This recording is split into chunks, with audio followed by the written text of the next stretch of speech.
Welcome to TWitWoW, the best wrestling podcast made for wrestling fans, by wrestling fans, on the web today. I'm John. That's my cohort and commentary, Ashton. And this is our Smackdown live review. And baby, it feels so good to be back in the saddle with a show of this quality. You know, I could talk about particulars and specifics, but I'm just going to put my sentiments like this. I love that SmackDown Live doesn't even have a pay-per-view coming up. They have a big gap because the next thing they're waiting for is WrestleMania, and they're not twiddling their thumbs. They're not looking off in the corner. No, they're looking straight ahead, foot on the gas, and this episode exemplified that. This WrestleMania build has been absolutely incredible on the SmackDown side, and arguably, I'd say every division, because the tag division's got great things going on, which we'll talk about. The women's division had some emotion and poignancy and villainy and everything. And the main event scene, my God. You know, I've been hearing some people say that Vince or some of the WWE brass were saying that the WrestleMania card is supposed to represent the future. I can tell you SmackDown is kicking Raw's ass in that department as far as I'm concerned. Partner, I'm going to hand it over to you. What'd you think of SmackDown tonight? I think the problem with the whole philosophy that the WrestleMania card is supposed to represent the future is that kind of buys into the narrative that WrestleMania is supposed to be a show targeted at wrestling fans. It isn't. WrestleMania is supposed to be a show targeted at casual fans with an attempt that usually fails to draw them in and keep them around. But at the end of the day, SmackDown is working towards making wrestling fans happy at WrestleMania, even if Raw doesn't care. And see, I can capitulate to that point. I can concede that ground to you as far as if we're going to argue definitions over WrestleMania. But it doesn't change the fact that I really commend SmackDown, and I'm sure you do too, for being so forward thinking. While as I feel like Raw, they're just kind of relying on, oh, Goldberg next week, that's going to be a ratings pop.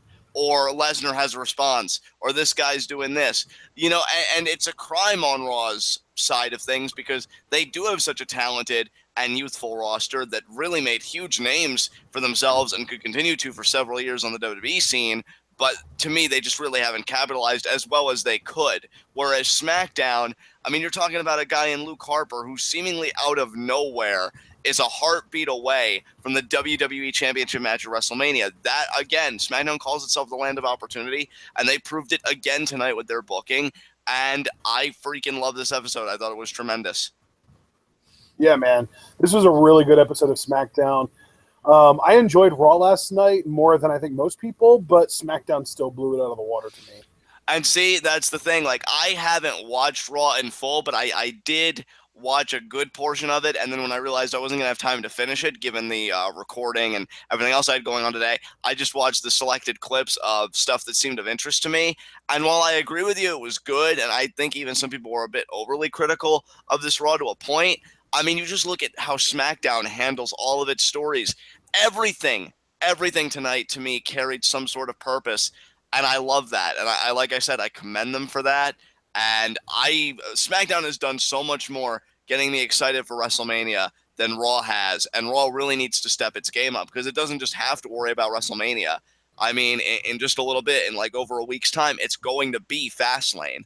And right now, since we do our whole anticipation scales, I'd honestly say I'm like at a 2 out of 10 with that show. Whereas WrestleMania, with how SmackDown's been booking, it's like that 8.5 out of 10 right now. I'm just loving how their stories are coming together. With that said, though, are there any more preliminary remarks that you want to make? I mean, Fastlane, I would say 2 out of 10 might be a little extreme. I'd say maybe like 4.5 out of 10. But to me, like I even said on Twitter, like there was a Fastlane ad right either at the beginning or at the end of a commercial break, and I felt like that was the worst part of the entire show. Yeah, so there you go. I mean, it might be a little harsh, but I'm just being honest. Like, really, I'm looking at Fastlane as just, okay, this is what we got to get through before WrestleMania happens and everything comes together. And then, after WrestleMania, we begin the new wrestling season all over again. I honestly see it as a hiccup, and Raw really hasn't done anything too worthwhile. I mean, yeah, Kevin Owens had a phenomenal promo, but it really doesn't get me hyped for Goldberg Owens. If anything, it just gets me hyped for the future of Kevin Owens, hoping that they keep this Kevin Owens around even after the beating he takes from Goldberg. And I could just go on, but we'll save that for Fastlane preview and predictions. For now, let's get into our first segment on our SmackDown Live review, Heat of the Night. I gotta say, no heats of the night. If I had a nitpick, and this is coming from a diehard American Alpha fan, I really do feel like they are coming off a little strong lately, but then again, it was Breezango tonight, not the most credible opponents. I don't know. I just want to see them have more competitive bouts, and I'm hoping with what it looks like they're going to be doing at Mania, that will be a very competitive tag team match. I think we have quite a bit to say, both of us, about that. But yeah, that was the only real nitpick I had, because I love when these guys have extended matches, and we know how good they are, but they do struggle a little bit. Kind of like what they did with the Ascension the week prior, honestly. I would like that booking to be more consistent, but I definitely think it will be at Mania, so I'm keeping my fingers crossed. Do you have any nitpicks or heats of the night? No, I don't. I thought this was a really, really good show. I'd say the closest thing I have to a nitpick, and it's nowhere close to a heat of the night, but the fact that Natalya versus Nikki Bella had a moment in it, really two moments in it. First, where Natalya clears off the announce table to do something to Nikki Bella to try and break the announce table or whatever. But then Nikki Bella gets the upper hand and oh, Natalya just cleared off the announce table and now I have the upper hand. And then she just tries to throw Natalya back into the ring. That was super anticlimactic. And then we ended up going to a commercial. When we get back from the commercial, you have Nikki Bella in the sharpshooter, and she gets to the ropes, and Natalya actually breaks for the rope break. Yeah, weird little hiccups in that match. I have a mixed bag of feelings about that match, but we'll talk about it when we get to it. For now, though, if that's the only nitpick that you yourself said wasn't even close to a heat of the night, let's move on to our SmackDown Live review. Brian comes out, and then we get right to business. Women's champion Naomi is called out, and more or less, and I'll tell you, this episode was an emotional roller coaster, and we started on a real low. Naomi has to give back, has to relinquish her SmackDown Women's Championship. And, Brian said how hard it was for him to come out, and make this announcement. Because, if anybody could be empathetic to Naomi's situation, it is Brian. And Naomi just looked crushed. I will say, if there's any silver lining out of this just solidified how over Naomi is on SmackDown, because they chanted, "You deserve it" at her again. And they really seemed displeased that she had to forfeit the title after just winning it. So her struggles continue. But, if anything, again, it makes for great babyface fodder. I don't know if she'll be back in time for Mania, because from what I had heard, all I was hearing was that the injury wasn't that serious. Maybe it was more serious than initially reported, so we don't know. I'm hoping she can make it back in time for Mania, because it is in her hometown. But, yeah, she had to relinquish the Women's Championship. And she said, when I come back and whoever is holding this title, everybody is going to be feeling the freaking glow. And, she walks out. Alexa Bliss interrupts. Before I go any further, though, Ashton, what did you think about this? Dude, this was a really good show, but this might have been my segment of the night, to be completely honest. Because, realize how over Naomi would be, and it's not like we're anywhere near her hometown or anything, so she has a hometown advantage or something like that. This was in, I believe it was Ontario, California or something like that, and Naomi comes out and she is getting pretty huge cheers, and then yes, they do this whole injury angle or injury I don't know if it's an angle or if it's legit. I'm assuming it's got to be legit. Otherwise, they probably wouldn't do it.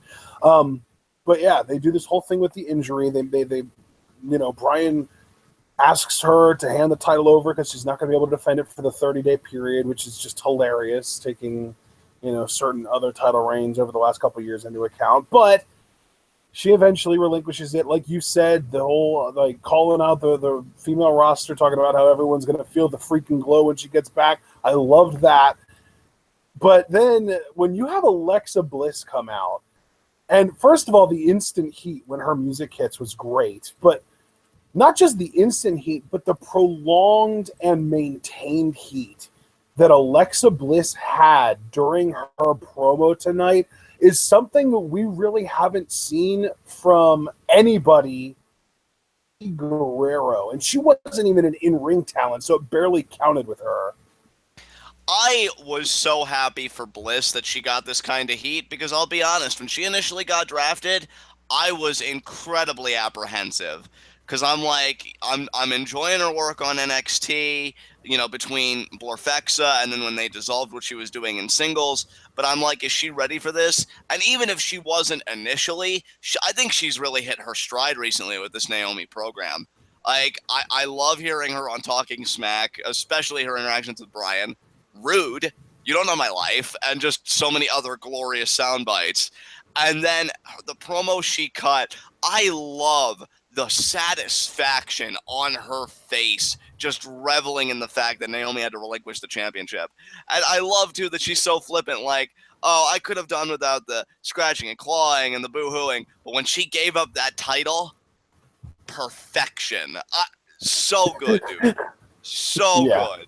You know, I really feel like whether you're an Alexa Bliss fan or not, it's kind of the same way when I finally had to concede about The Miz with the whole Hollywood gimmick and teaming with Maurice, and now, of course, this stuff where he mocks Bryan at every turn. Like, he's hit his stride right now, and I think he's deserved everything that he's gotten. Same thing with Alexa Bliss. I feel like if she was just good before, she's doing great work right now, and I really wanted to kind of put the spotlight on her because, yeah, this was a great segment, and really great to have Bryan out there because he's the perfect babyface foil for just about any heel, and especially for Alexa in this segment here. Yeah, man. And you know what? Somebody in chat brought up, I think that's the perfect opportunity for me to talk about how much better Alexa Bliss is than her. Yeah, absolutely. Because you kind of cut out there, but I'm assuming you said Charlotte, right? Because that was on my mind this entire time watching Alexa Bliss too. Yeah. Yeah, because Alexa Bliss is talented and a pretty good performer and cuts a good promo, but she's still got infinitely more heat than Charlotte because she never panders to the crowd. She has great heel delivery. She's just excellent. Yeah, I mean, look, I'm gonna put it to you guys this way, if I'm really just being honest. You know, Charlotte may be a better quote-unquote athlete, but Alexa Bliss is the better all-around wrestler. Athleticism does not make a great pro wrestler. What Alexa Bliss brings on the mic, her presence, you know, her character work, that makes a wrestler. And I personally think she has Charlotte beat. Again, I know that's a controversial opinion, even with some of our fans here.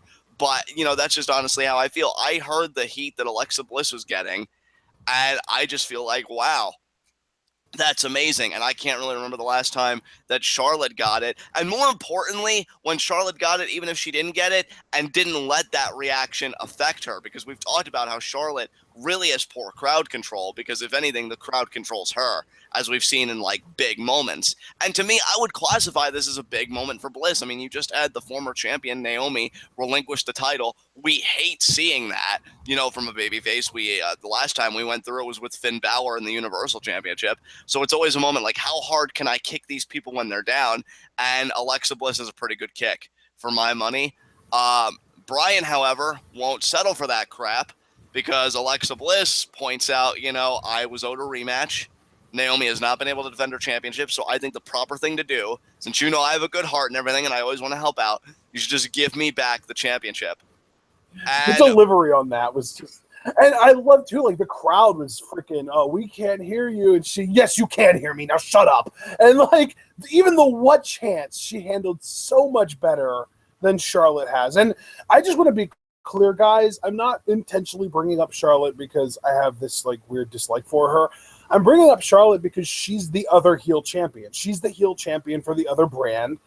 And I think that makes her and Bliss's situations comparable. And if you just look at the way that they handle themselves, first of all, they've been in the business for the same amount of time. So you can't even say, oh, yeah, but Bliss has all this experience over Charlotte, because she doesn't. She's been in the business for just as long as Charlotte, and she's not a legacy. So she didn't come up in the business the way Charlotte did. That's a huge difference, and she's still already light years ahead of Charlotte as far as delivery on the mic goes, as far as psychology goes, and most importantly, as far as crowd control goes.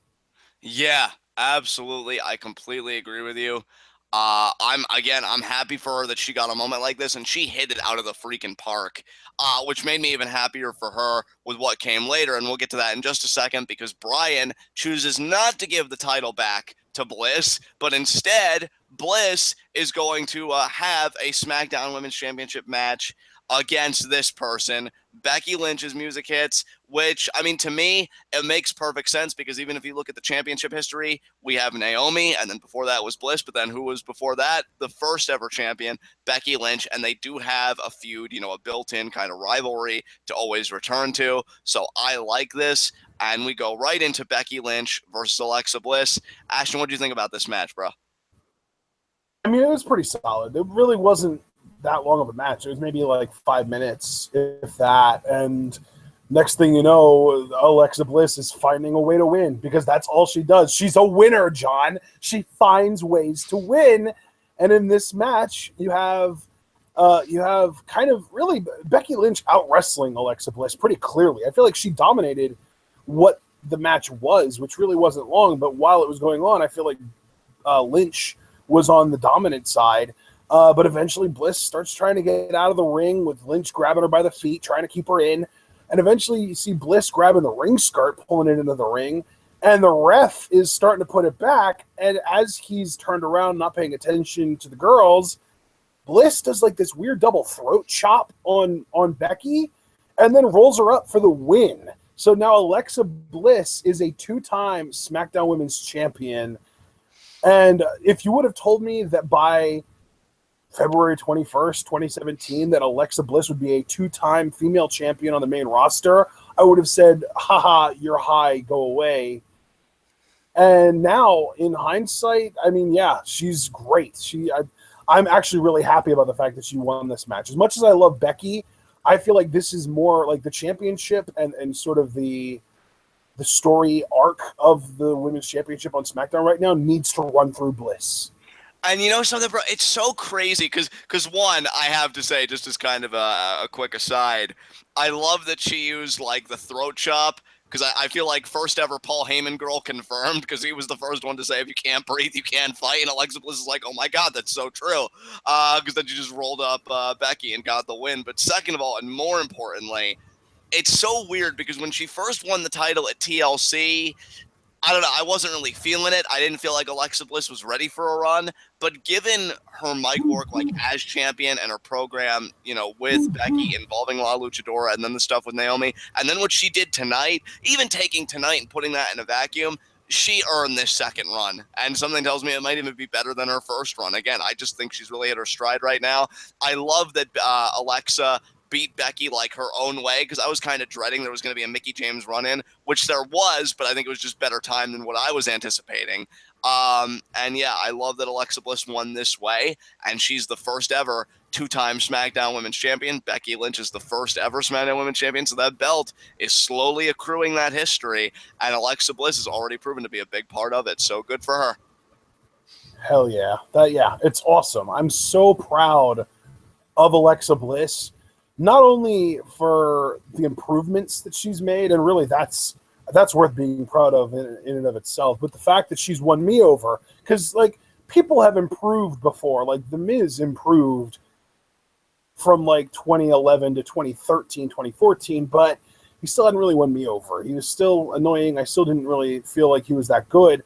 Nikki Bella is another one. She improved in the ring and all that stuff, but I still think she's pretty trash overall. Bliss improved to the point that she's won me over. I'm now an Alexa Bliss fan, not necessarily to the extent that I'm like an Emma fan or like a Becky Lynch fan, but still side Alexa, and that's not easy to do.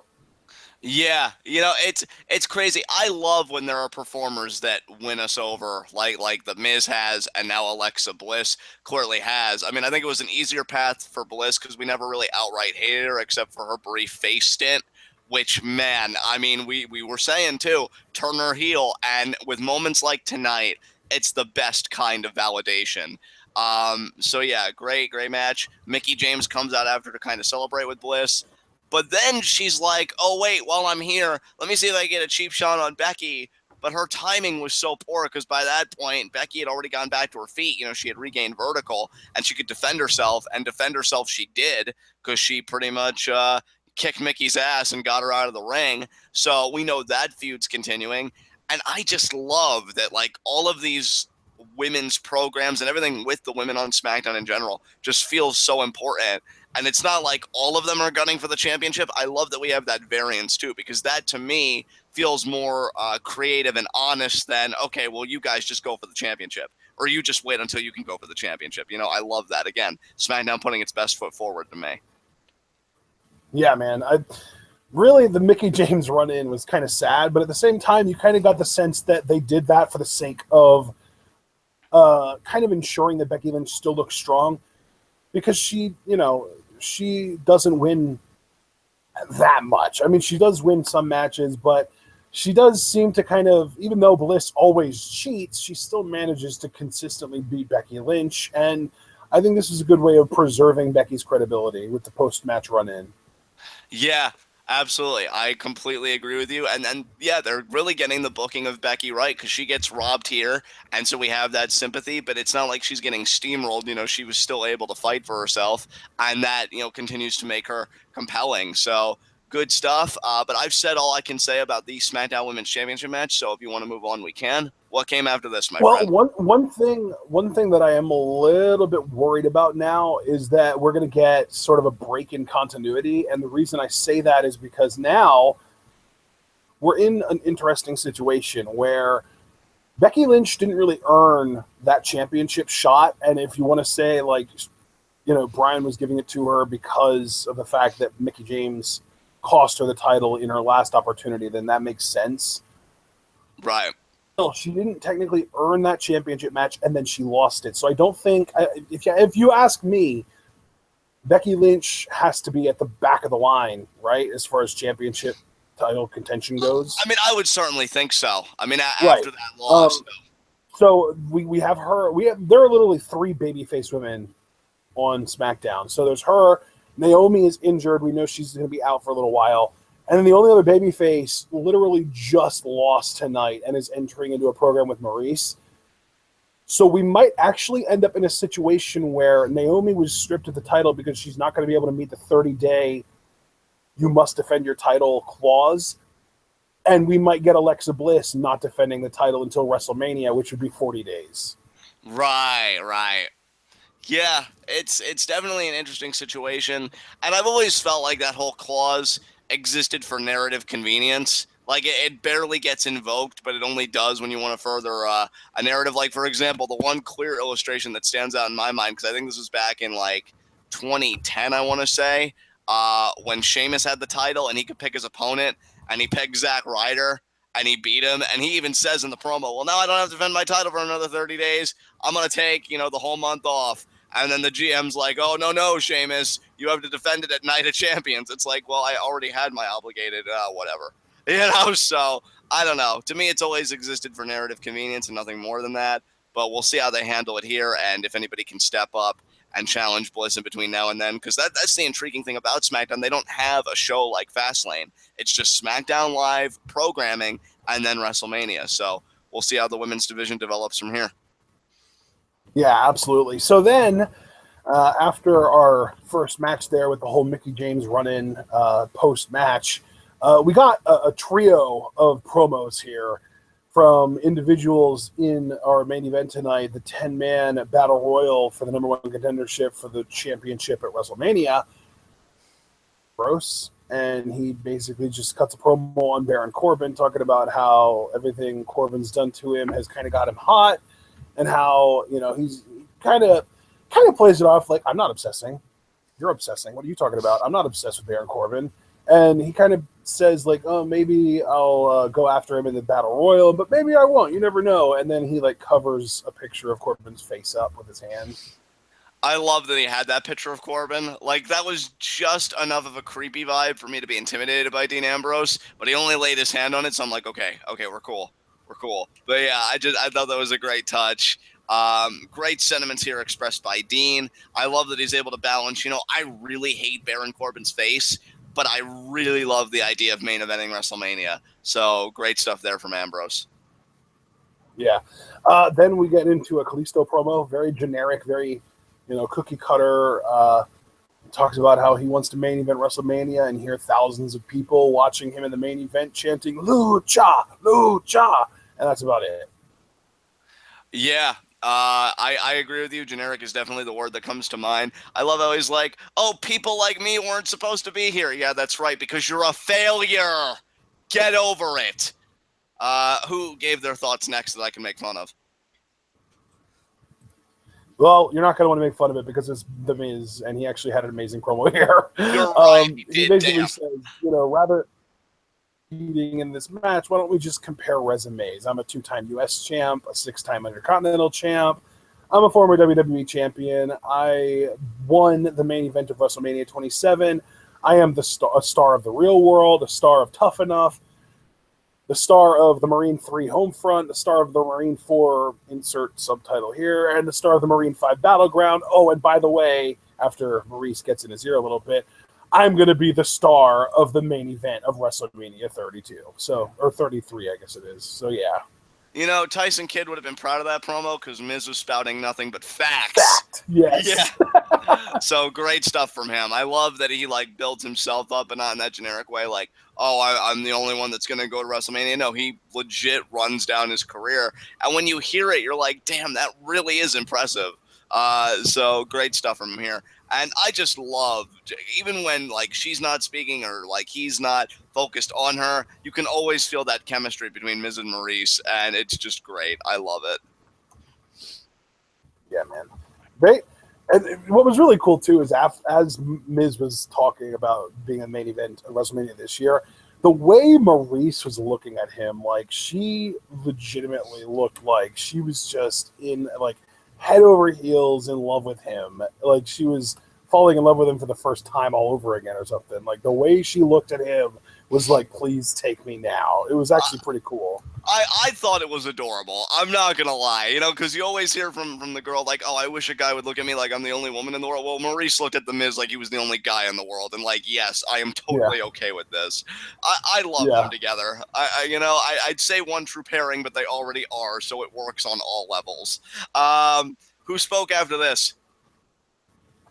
Nobody. That was the third one. But up next, we did have a Renee Young interview with Natalya, and Natalya says that Nikki has all kinds of support, and I'm amazed that she managed to avoid mentioning her bra, but she does say that Nikki has been manufactured in a lab for Instagram likes, and got support from Renee, and she has support from the locker room and from John Cena, and talks about how everything's manufactured and all that stuff, and then talks about how Nikki is going to be exposed tonight for having lousy wrestling skills. I'm going to be honest. This SmackDown was so good, and I'm in a better mood because I actually slept last night. I don't know if all that culminated in a weird kind of cocktail, but I actually like Natalya's promo here. I did. I felt like it wasn't over the top. I actually appreciated the zinger about made in a lab for Instagram likes. I've got to be fair, and I like this. I mean, I know 99% of the time I come down hard on Natalya, and I feel like also 99% of the time it's justified. But welcome to the 1%. I actually enjoyed this. I thought it was a good promo from her. I also I love how she told Renee, shoo, get out, because it just seemed so quintessentially Natalya. And I'm like, you know what? At least you come by it honestly, I guess. So there you go. I enjoyed this. Wait, you mean she's going to be overly articulate in insulting people, and now she's going to be snooty? Oh, wait, no, that's Natalya. That's exactly how she's always been. Exactly. So, yeah, I actually enjoyed this one, so I really can't complain.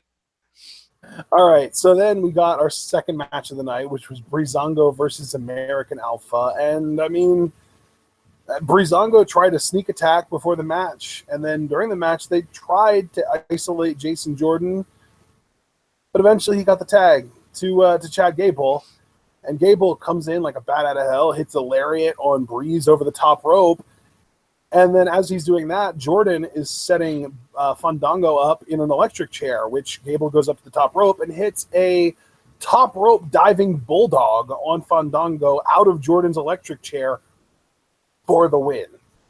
I will say, despite my nitpick at the beginning of the show, again, I do have to concede, if we're being realistic and we're looking at things for what they are, Breezango is a comedy team. I can't let the fact that I love both of these guys, especially together, blind me to that fact. And I will say, too, to compliment American Alpha, or more like, the booking of at least this match, I'm actually grateful it didn't end with grand amplitude. I'm a fan of the double team finisher. I know, that's always been kind of a dividing opinion between you and I, because I know I've always liked the double team finisher, and I know you've always said you're just never really felt it.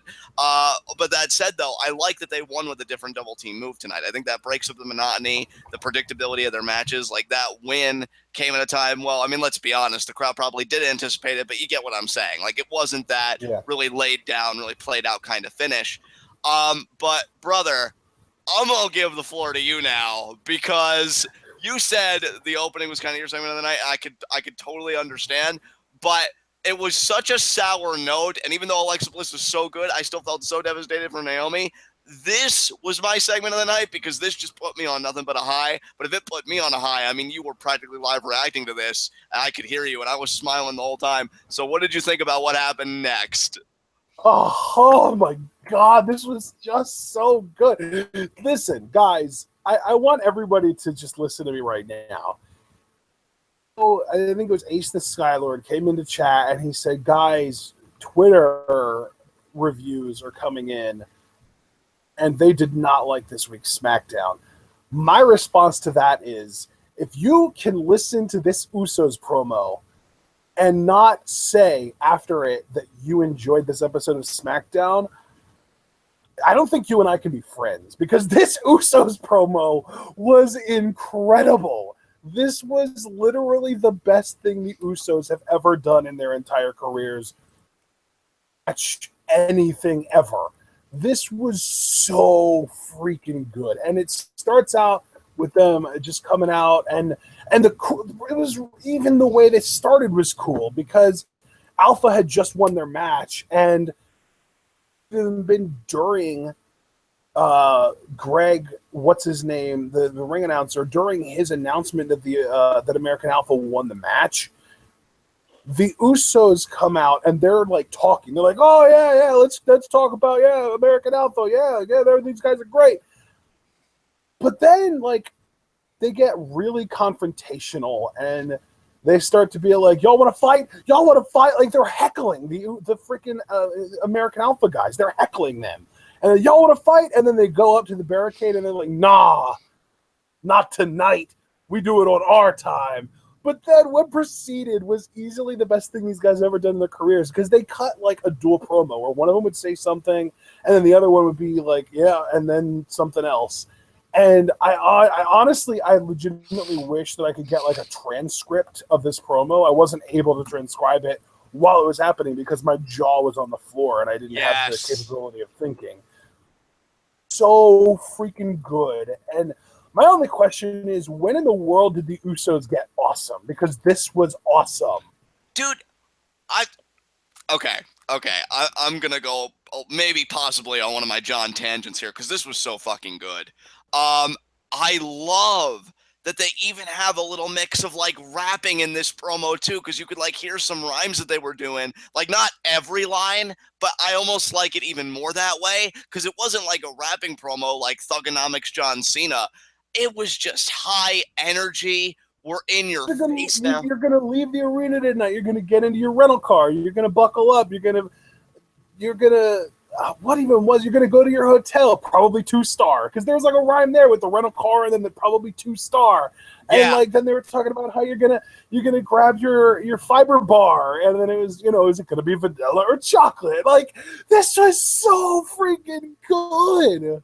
I want to know how inspired the Usos, Jimmy and Jay as individuals, felt in doing this, because this felt 100% organic too. I feel when they were faces and they're doing the whole Sivu Tao and all that stuff, not that there weren't cool things about them being faces, but after a while it just got so played out. I don't even really think they were into it 100%, but this whole the look and the theme and how they wrestle, I can't assume for them. I can't get in the minds of the Usos, but if I had to make an assumption, I would assume that they're having the time of their lives. They just seem like they're having so much fun out there.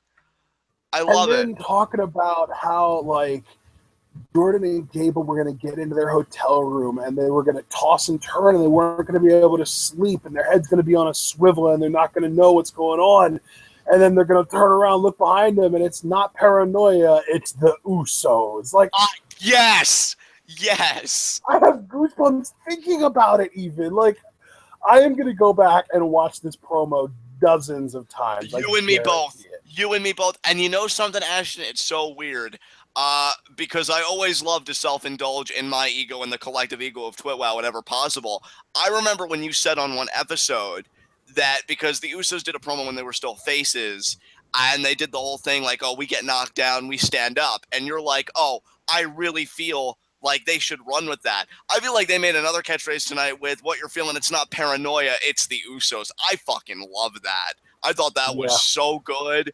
I'm like, dude, here's the crazy thing, because, and somebody even said it on Twitter, I wish I could remember who, but they kind of echoed my sentiments. They're like, something feels off since American Alpha got kind of called up to the main roster, and I'm with them. Like, I will always love them and love what they represent, because I love mat wrestling and catch as can and, like, all that stuff. So they definitely appeal to me in terms of, like, what form of wrestling I like. But after this promo, if we're looking at characters and presentation, my heart is like being tugged by the Usos to win the titles at WrestleMania. Like, give these guys their run finally as heels and let them just freaking own it, especially if the Revival isn't coming up for a while, given, the TM61 injury and them kind of filling that slot and working for the NXT tag titles again for the next little bit. I mean, just give the Usos that shine to me. This promo alone, to me, made them deserving of the spot of being the ones to end Alpha's reign. And honestly, at this point, I'm kind of hoping it culminates in that, because I want Alpha to struggle. I want these guys to be good, but just because you're good doesn't mean you get handed everything, because that's kind of heelish on principle. And I feel like they've just been steamrolling everybody. But the Usos, I mean, they cut a promo like this. They had me believing, yeah, if the match did happen tonight, maybe they would have beaten American Alpha. It was incredible mic work, and I agree with what you said to start. Best thing they've done in their careers for me, easily. This was amazing. Yeah, I feel like we can't heap enough praise on this segment. I really wish that this would kind of be like one of those like CM Punk pipe bomb promos where people will just be talking about it for months, if not years to come, because I feel like the quality of mic work that we got in this promo is on par with that kind of promo. Yeah, I agree. Like you said earlier, you're going to listen to it over and over again. I'm sure I will. I'm curious how many views it'll get, because I'm assuming the YouTube channel, the WWE YouTube channel, will include their promo in full. I'm curious how many views that'll get and how much replayability it has, because, yeah, this was, again, just a fucking eargasm. Really, to put it plainly, I thoroughly enjoyed this. I want more of this, and hopefully we get it, because they are on Talking Smack tonight, which I can't wait to watch with you later tonight. It's going to be awesome. Yes. Yeah, I mean, the freaking, just this whole thing, this segment, this promo, whatever you want to call it, man, this was really some of the best television WWE's produced in a long time, just because of how freaking strong the Usos promo was. Yes, completely agree with you, dude. And you know what? If I keep talking about it, I'm going to end up in a circle of just praise and redundancy. I mean, I could talk about this all night and listen to it all night, but let's move on to our next segment. What happened? Okay, we had AJ. We had another one of these trios where we had three different guys in our main event tonight cutting promos, and it was AJ Styles, which was, I mean, not really a promo, but he just kind of steps up to like a random stagehand who happens to be backstage, and he goes, "You know where I'm going?" And the guy's just like, "No, what are you talking about?" And he goes, "I'm going to the main event of WrestleMania. That's where." And then he does like a weird like parkour move off one of the stage things, and then he like skips away. Like, he's just so giddy. Yeah, you see that, and then you contrast it with how the Battle Royal ended, and I almost just wanted to give AJ a hug and just tell him I'm so sorry. Because he just seems so happy. It's like It's like the kind of happiness when you know you're coming home to your newly purchased puppy or whatever, and then you realize that puppy met a very unfortunate end, and it's just like, oh my God, AJ, I'm so sorry. So, But like, yeah, literally the plot of John Wick. yeah, pretty much. And I really probably need to watch that movie because I've been hearing it everywhere, probably because the sequel was recently released. But I I mean, I digress. haven't actually seen the movie yet, but I know that pretty much the whole basis for why the John Wick character needs to go on this killing spree is because, like, his wife dies, but she left him a puppy, and then, like, a mob kills the puppy. Oh, well, I mean, that's just crossing a line, obviously. Fuck those guys. Yeah, Um, clearly. But yeah, I mean AJ here, and you said it best because I loved the little like exclamations you had throughout the night when we were watching this show together. Because I felt like they were actually appropriate for commentary bits. Because you're like, how can you hate that? Like that's clearly babyface behavior, right? When you're that giddy, and like I even thought he was gonna have a bit of a heelish sense in there because if you notice, like the guy he was talking to had a phone in his hand, and I was waiting for AJ to just grab the phone or knock it out of his hand like a dick, and he never did. He's just like, hey, I want to share my happiness with you. Look at me. Okay. I'm going to WrestleMania. Yeah. And does a skip. And I'm like, what? I mean, I used to always chuckle with Kurt Angle's patented hop and spin. I think AJ needs to make that skip a part of his entrance when he gets in the ring. Like, yeah, I'm competing again. Going to win another match. I don't know. I was just smiling like an idiot. I love this. Great stuff from Styles. So good.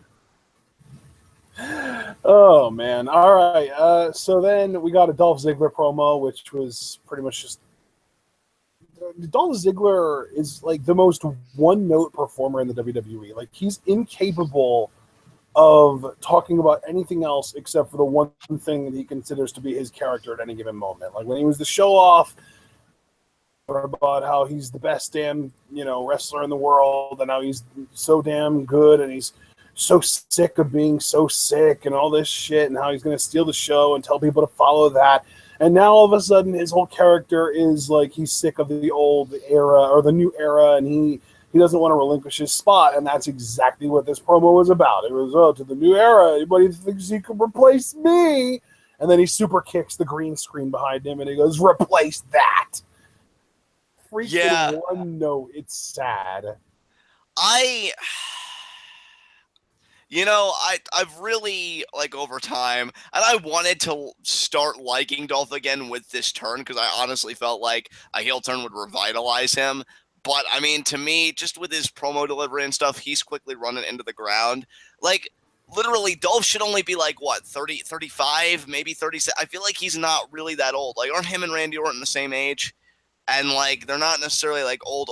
And, I just want to say, ew, Dolph. Yeah, I think you're right. I think they are pretty much the same age, like 35, 36-ish. Yeah, and really, like, the way, like, he speaks in his promos, you'd think, oh, like, he's, you take 36, you flip it around, like, he's a 63-year-old guy, like Ric Flair just being like, now this new guard, got to go. But with Dolph, it's just so monotone and just sucks so bad that I'm just like, wow, Dolph. You know what, John? I'll give that Ric Flair impersonation a 7.5 out of 10. That wasn't bad at all. You know what? I appreciate it because I'm not even like, I'm still kind of recovering from everything, but I thought I had to give a little bit of Ric Flair for everybody.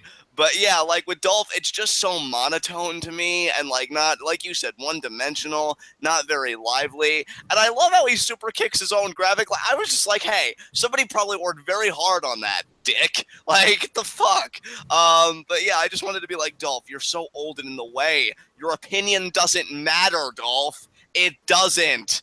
God, and I was on such a great kick because I've been saying it's like the era of the heel right now. So many great heels. Hell, I fell in love with another heel recently, Minoru Suzuki in New Japan, and he's 48 fucking years old. Do better, Dolph. Do better. God. So, who came after this? You know what, though, John? I disagree with you because you telling them to do better encourages them to try, and that right there is the problem. You know what? You're not even wrong. It shouldn't be do better, Dolph, do better. It should be stop trying, Dolph, give up. Yeah, you're so right. But he never will because he has to go out there and steal the show, as in steal precious TV time from other people that could actually make it worthwhile. You bag of wind. God. Oh man, yeah. I guess we can move on. Up next, we had a Mojo Rawley promo. I don't even know. I'll let you take this. You know, I even wanted to give this a chance because I was in a good mood, right? I'm like, I even liked the Natalia promo. Everything's happening tonight. And then Mojo happened. And, it's funny because if I'm really being honest, because again, trying to find silver linings, trying to be fair to everybody, even people that get all of my hate, I don't necessarily even loathe Mojo Rawley on Talking Smack because I feel like he's more down to earth. He's not like playing a character. He's just being him. And I was kind of hoping we'd see that here. And I feel like in a way we did, but you're not going to win me over by saying WrestleMania over and over again.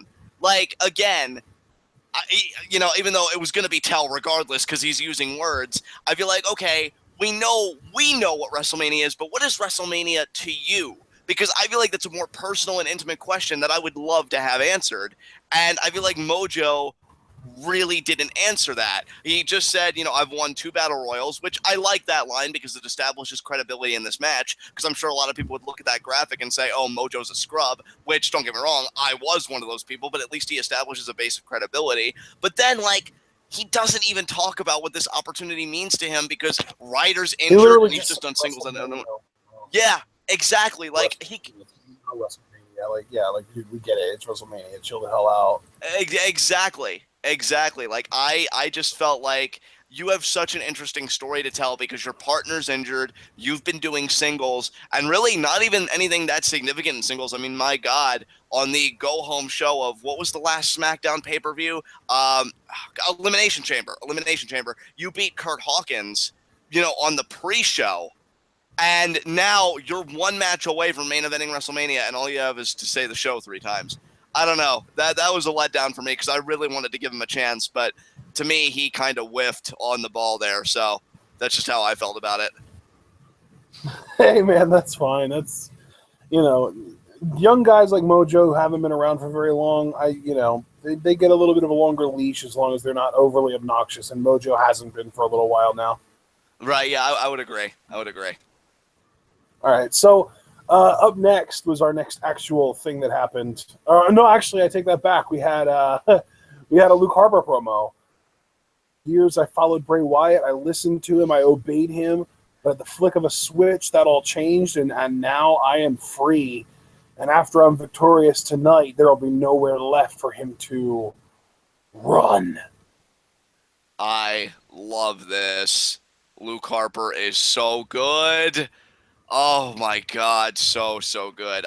I love too that even though he's out of the Wyatt family, he's been able to keep the Wyatt family atmosphere with the lights and the brooding of the background and everything, and his delivery. He in Harper's own way, he suffered a deep emotional wound, and I love that he's doing something about it again in his own way because he figures, well, what better way to hurt Bray Wyatt than to take what means most to him, the guy that said, I literally have the whole damn world in my hands now, than to rip that world away from him on the biggest stage in the world, WrestleMania. I love it. Luke Harper is such a great promo. I'm happy with everything they've been giving him lately, and this won't even be the last time we talk about Harper. We'll cross that bridge when we come to it. Great promo. That's all I have to say about it. We can move on.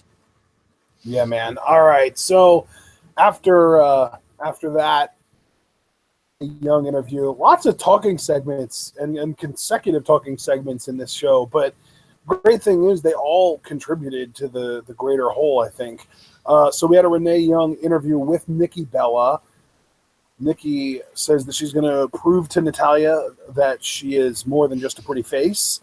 She says that she is the longest reigning Divas champion for a reason, without mentioning that Vince McMahon is a petty prick who wanted to erase AJ Lee from the record books. But ignoring that, tonight Nikki Bella says she's going to leave everything she has out there, and after tonight, Natty will forever be known as the Broken Heart.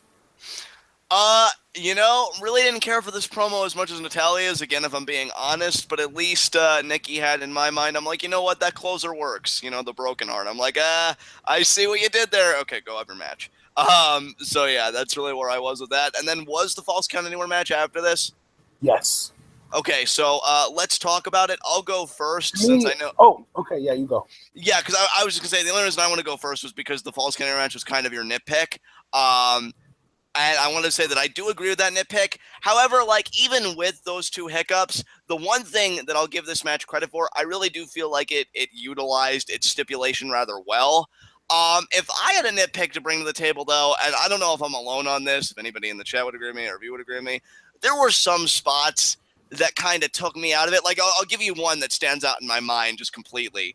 When Nikki sends Natalia's face into that mirror, like, you're pretty much talking about your face just ate glass. Like, that's a big deal. And Natalya kicking out at two, I don't know. It was just like those near falls, I feel like got a little excessive, especially for spots that I feel like should have been a match ender. So that kind of took me out a little bit. But on the whole, I mean, I didn't hate this match. If for no other reason, the finish again contributed to a narrative that we can expect to run through WrestleMania, and just so well done and even kind of comical in a good way to me, just because of the overreaction.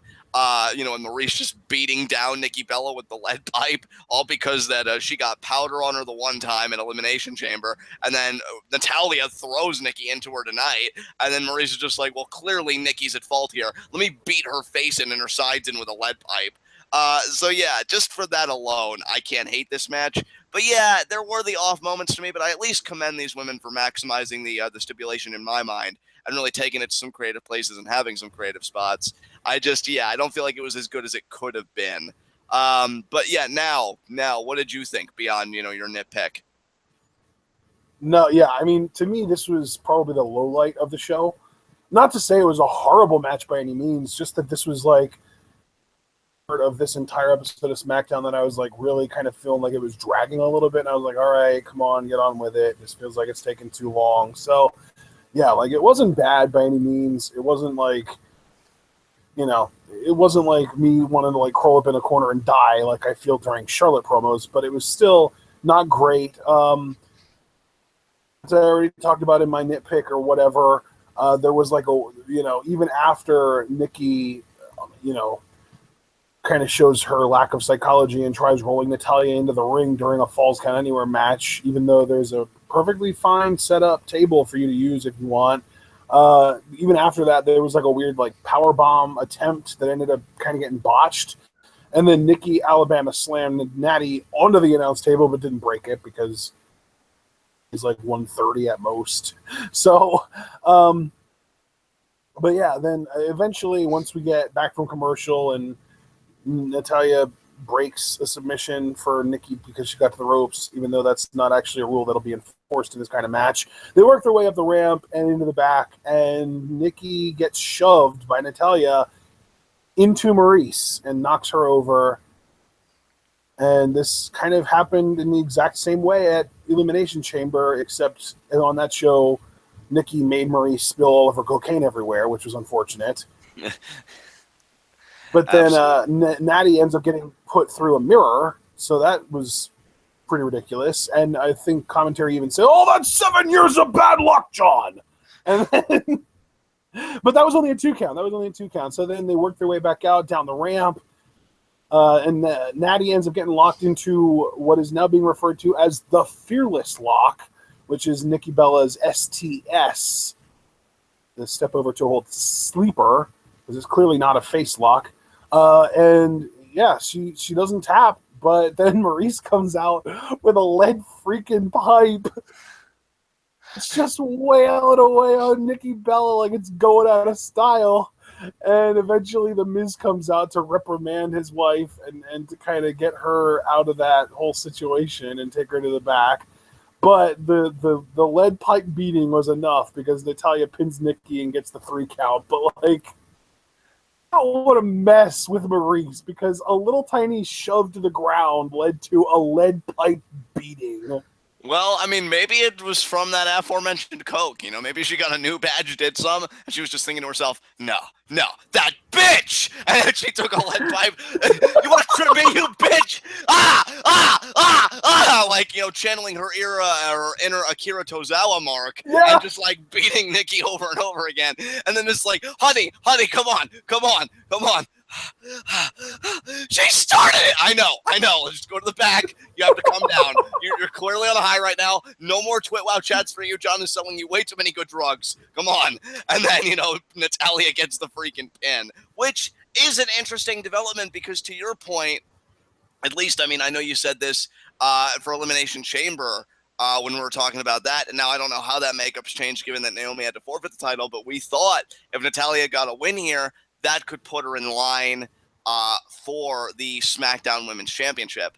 And I would have to imagine that it does, because, I mean, if you really think about it, false count anywhere essentially means anything goes. So by that definition, this was a clean win for Natalya. You know, she beat Nikki straight up, and that's a huge win for her. So I would have to think she'd be jockeying for a title shot. And yeah, I can't believe I actually liked her work, because even like her stuff in this match, well, I didn't like, again, something like the strong kickouts, like after a face goes through a freaking mirror, and like what you said with the hiccups. I even like some of Natalya's heel psychology here, like the one moment that stands out when she's like, "Oh, you guys want tables? Yeah!" Slides table back in. Too bad I'm a wrestler.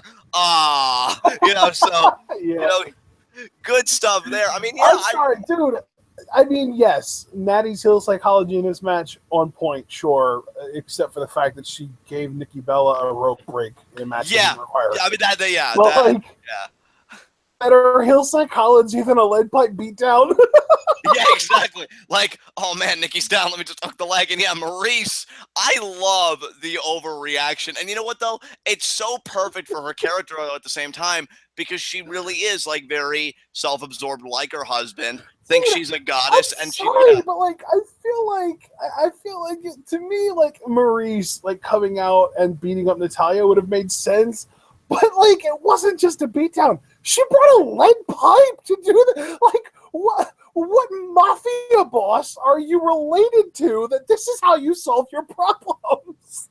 Like, yes, I agree with you that that's fucking hilarious, but I think what makes it more hilarious to me is that Maurice bringing a lead pipe to this fight might actually make her the most intelligent woman in the SmackDown women's division.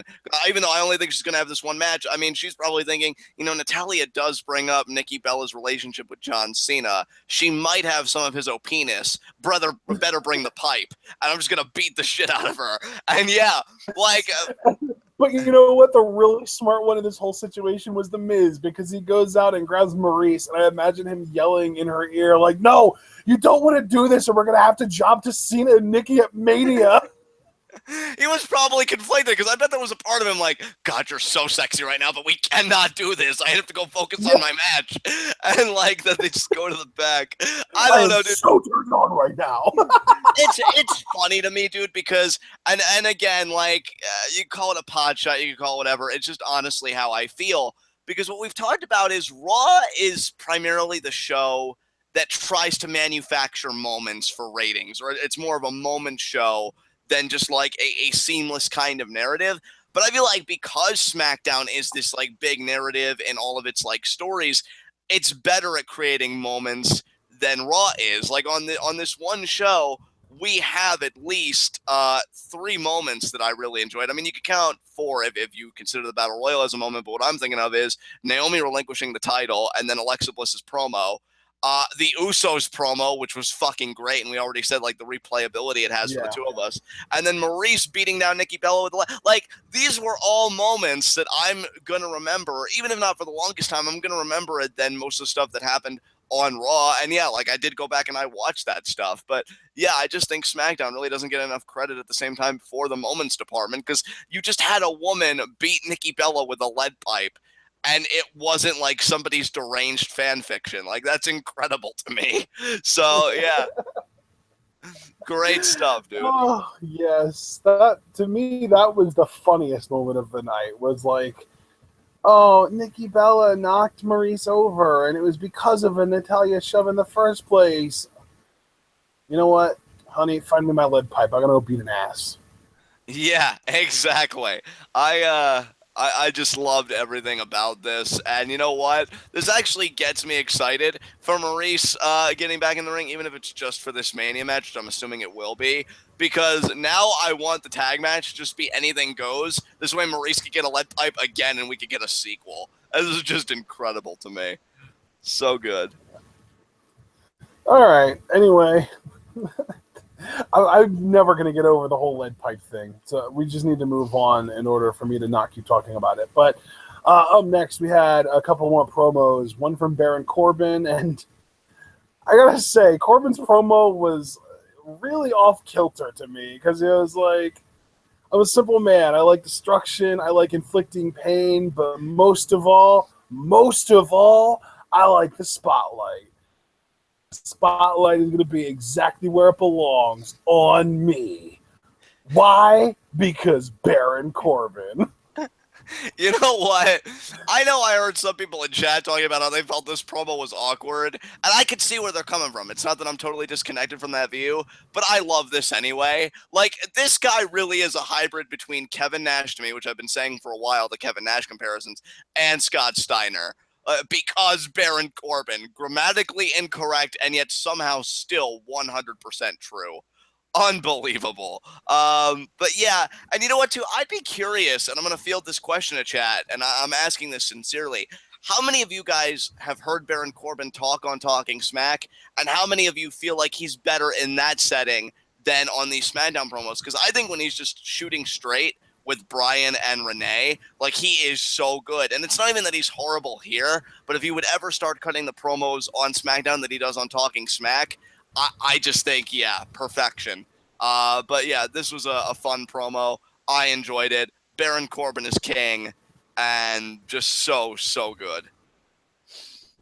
Yeah, absolutely. I mean, yeah, Corbin, great performer, but I love that, like, his closing sentiments were, why? Because Baron Corbin.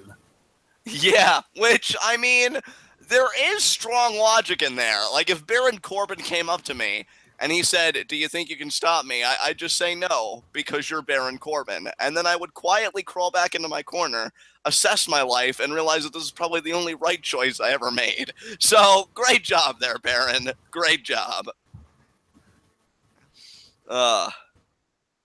So then we had an Apollo Crews promo.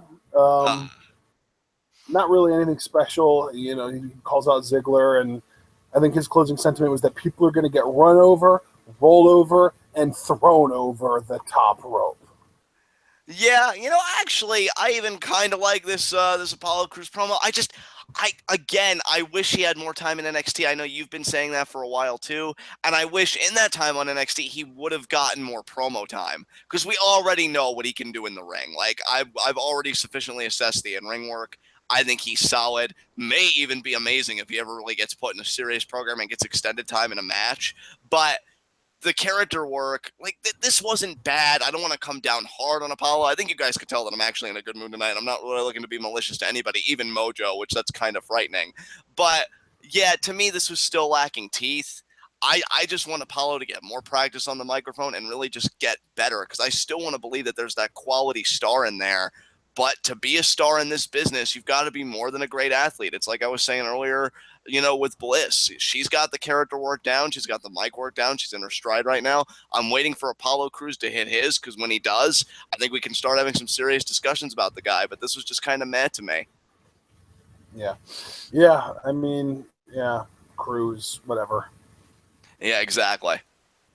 So then we got Randy Orton and Bray Wyatt, just kind of like the final promo before the main event, and just that it doesn't matter who wins tonight, because Bray Wyatt's going to walk in WrestleMania champ and out WrestleMania champ.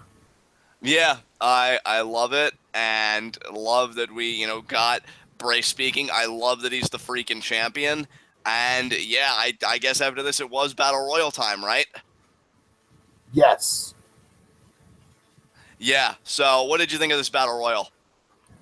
Yeah, I mean, this Battle Royal was freaking fun. I mean, it started slow, and then we went to a commercial break, which made it even worse.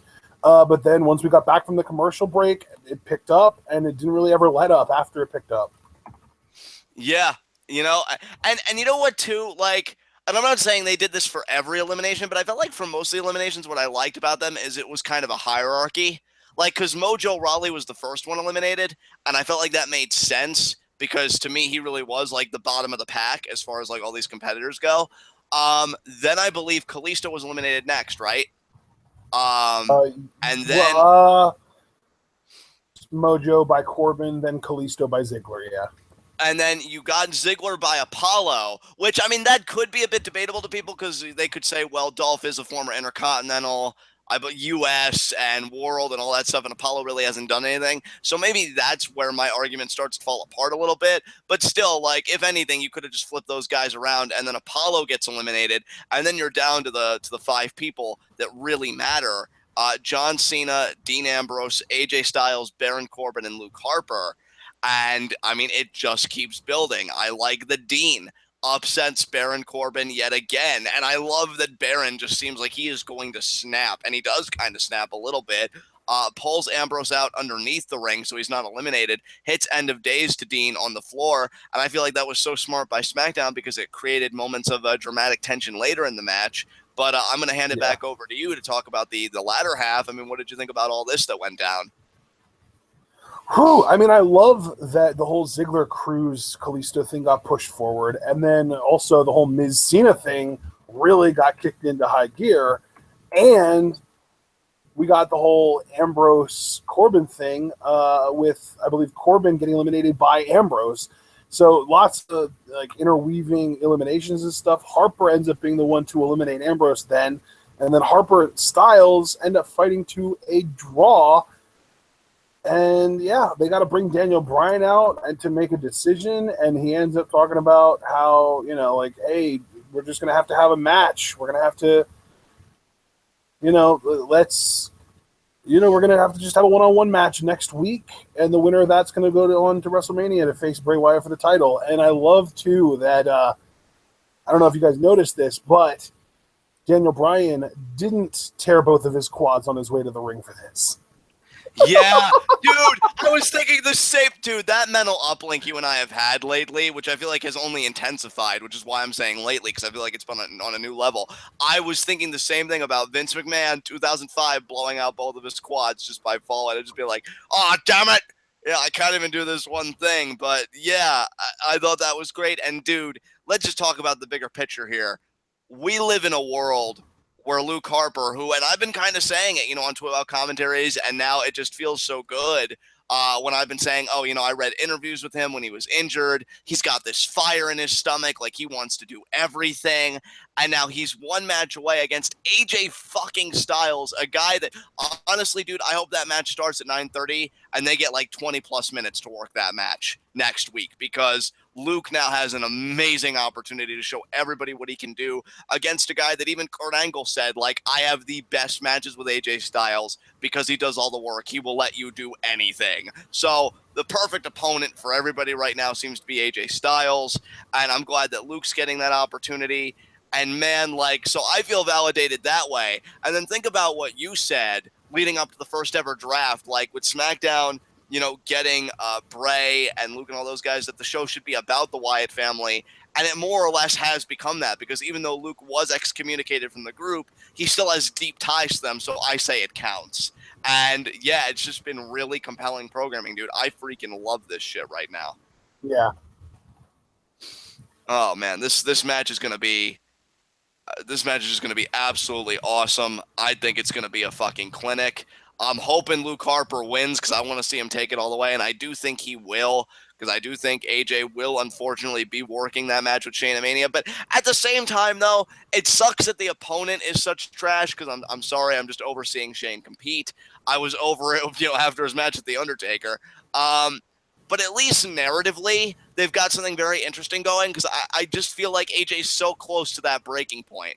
Like, hasn't gotten his rematch. Fine, I'll do the song and dance of the Battle Royal. Makes it to the final two of the Battle Royal. Oh, that ends in a draw. Oh, now I've got to face Luke Harper. Watch that end some way. You know, and then AJ's going to be like, I am so sick of this shit. So at least on a narrative front and looking at the AJ character, I am enjoying the journey. I'm just really probably not going to like the destination, if I'm being honest. So, yeah, but at least Luke may be getting a WWE Championship match, and if he does, I will be so freaking happy, so I'll take it. And that's really where I am with this.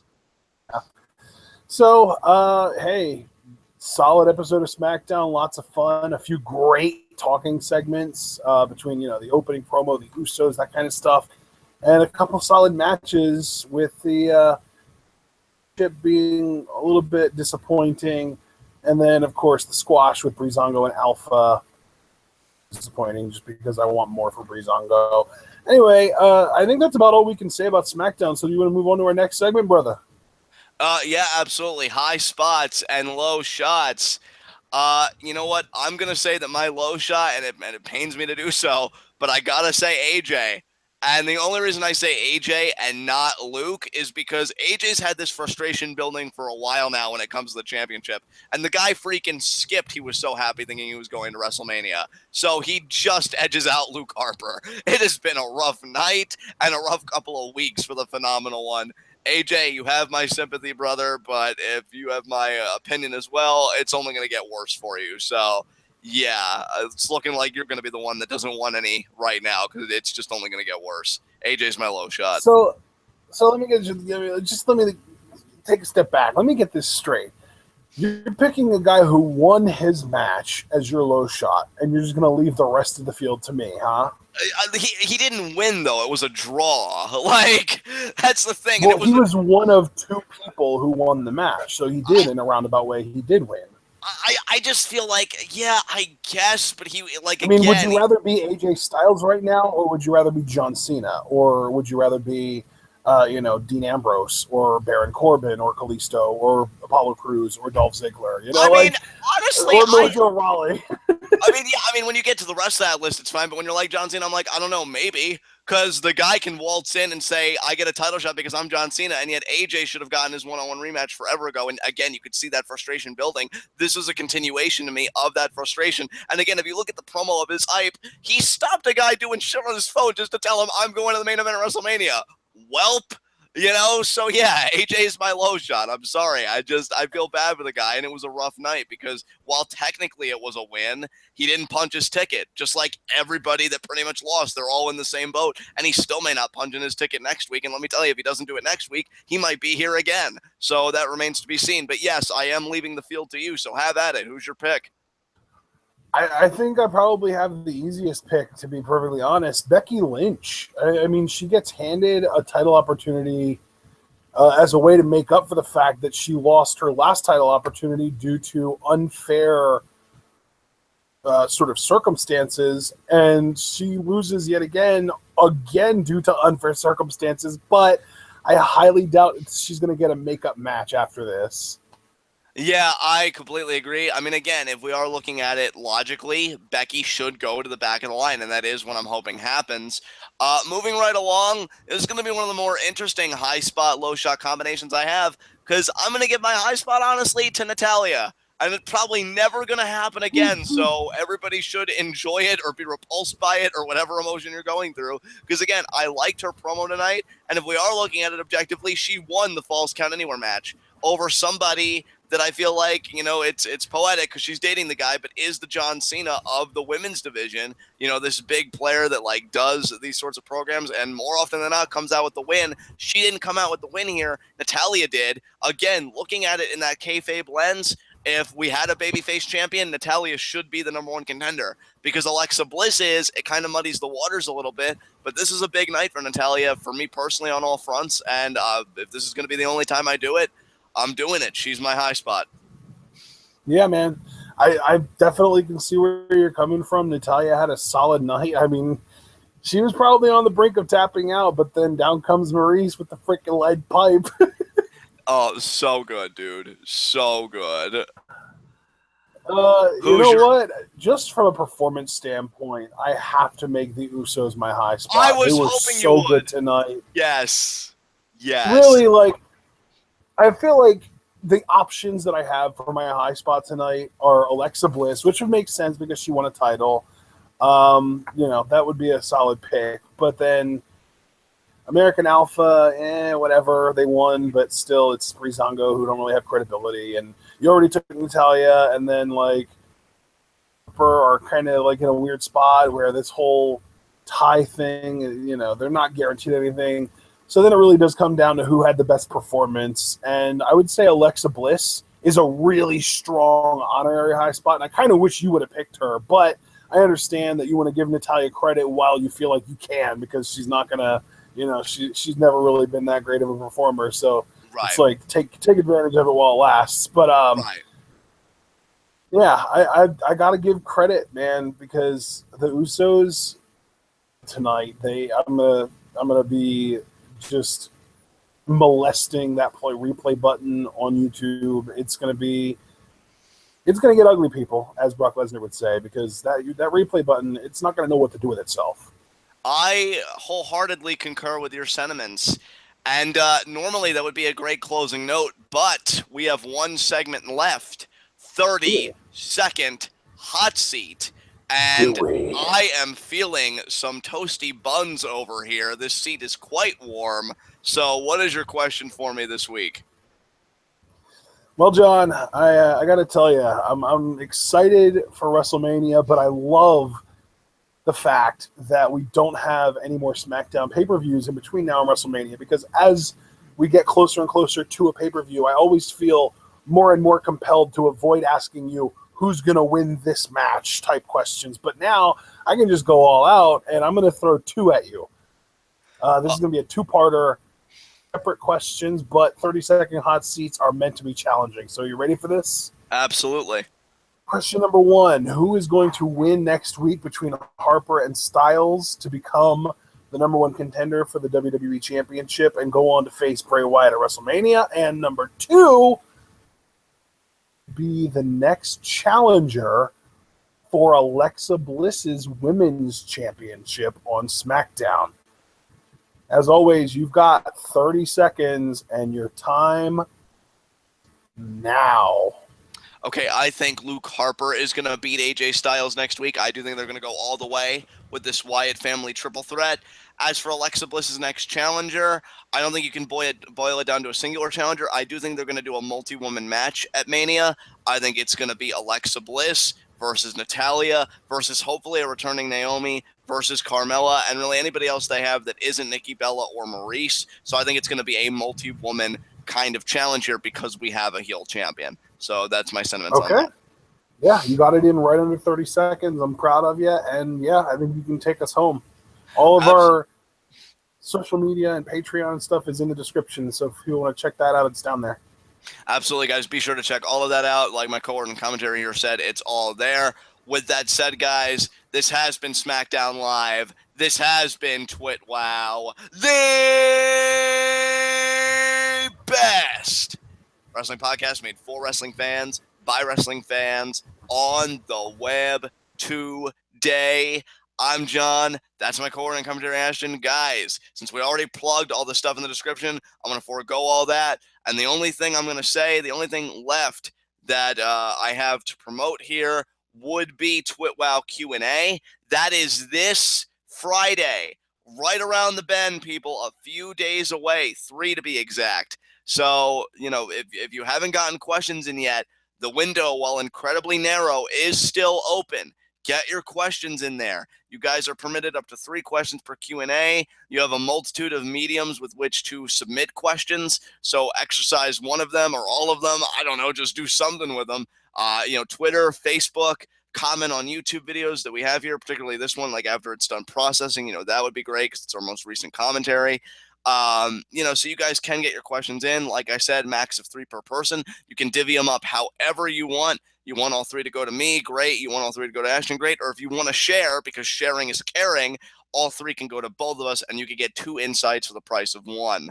So, yeah, guys, just a little bit of time left to get your questions in for Q&A, and that's our only remaining commentary this week, because it's not a pay-per-view week, and we're still on our NXT hiatus, because after this week, then it's going to be the road to NXT TakeOver Orlando, and then we'll start talking about those NXTs going forward. So, yeah, no NXT tomorrow night, but the week after, yes, we will be resuming NXT reviews. So Q&A is the only thing you guys have to worry about. So if you haven't gotten those questions in, you know what to do. All right, guys, that's all from me. Until then, tune in and peace out.